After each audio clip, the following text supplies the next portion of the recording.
Bismillahirrahmanirrahim. Assalamualaikum warahmatullahi wabarakatuh. Saya Sarwono, NIM 3402190535. Saya akan menjelaskan tentang PT Vita Farm, yaitu profilnya perusahaan ini yaitu berdiri pada tahun 1962 di Surabaya yang salah satu pendirinya yaitu seorang ahli farmasi bernama Dr. Tio Tionghoa.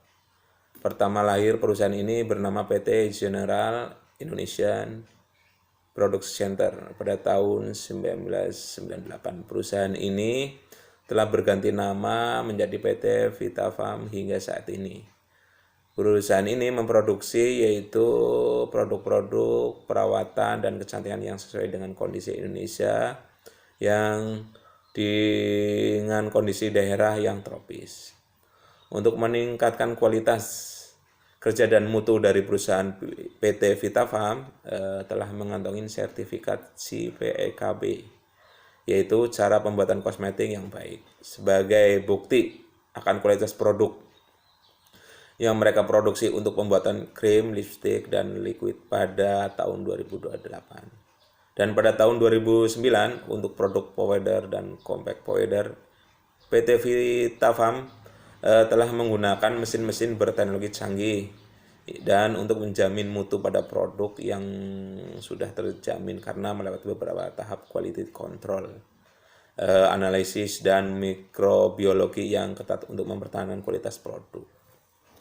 Strategi digital marketing yang ditetapkan pada PT Vita Farm telah menerapkan strategi pemasaran melalui media digital atau dalam perusahaan disebut above the line, yaitu kegiatan promosi atau pemasaran yang dilakukan membentuk brand image melalui media massa seperti TV, radio, media online.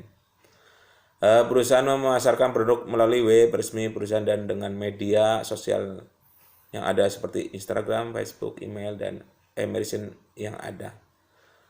Pemasaran digital ini bertujuan untuk dapat memberikan dampak baik terhadap perusahaan, baik dalam lebih luasnya jangkauannya penjualan dan hubungan yang lebih luas lagi lingkungan dengan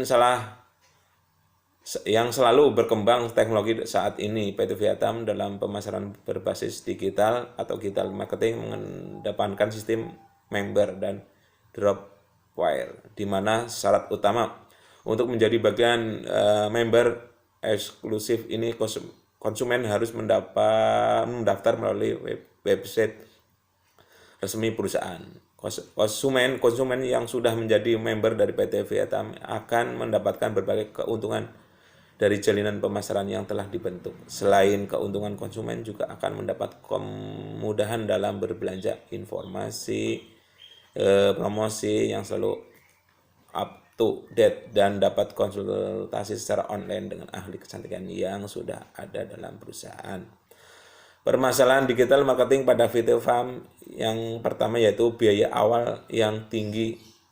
Biaya awal yang harus dikeluarkan oleh Vita Farm dikatakan masih cukup tinggi karena biaya awal yang digunakan ini jadian sebagai modal awal untuk melakukan pemasaran berbasis online.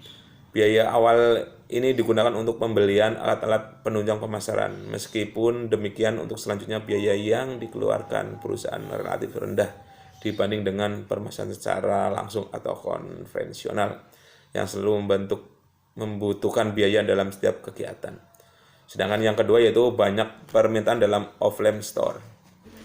Yang kedua yaitu masih banyak konsumen yang menggunakan media tersebut hanya untuk memilih informasi lebih lanjut mengenai produk. Maka ini dapat menjadikan perusahaan kurang dalam penjualan offline karena masih banyak konsumen yang membeli secara langsung ke store-store, yaitu dengan bekal informasi yang didapat sebelumnya.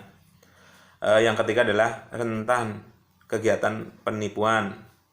Kerugian ini yang mungkin dihadapi dari strategi pemasaran online ialah kerentanan terhadap segala kegiatan penipuan, karena sekarang ini banyak sekali website yang tidak sah terlihat di situs-situs perusahaan dan mereka merampok uang para pelanggan dengan cara penipuan atas penjualan.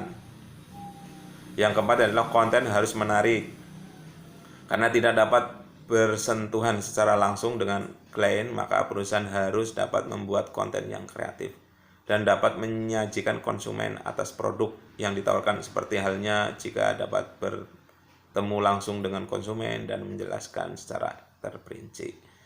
Kesimpulan dari PT Vitamin Surabaya dapat melalui kegiatan promosi dengan menerapkan strategi pemasaran secara digital lebih mendalam lagi, seperti kegiatan beriklan baik di televisi, radio, maupun sosial media, yang lebih ditambah lagi kualitas dan kuantitas agar tidak kalah bersaing dengan perusahaan pesaing. Karena jika konten yang dibuat menarik, maka akan menambah orang yang akan tertarik akan produk di PT Vitafarm yang ditawarkan.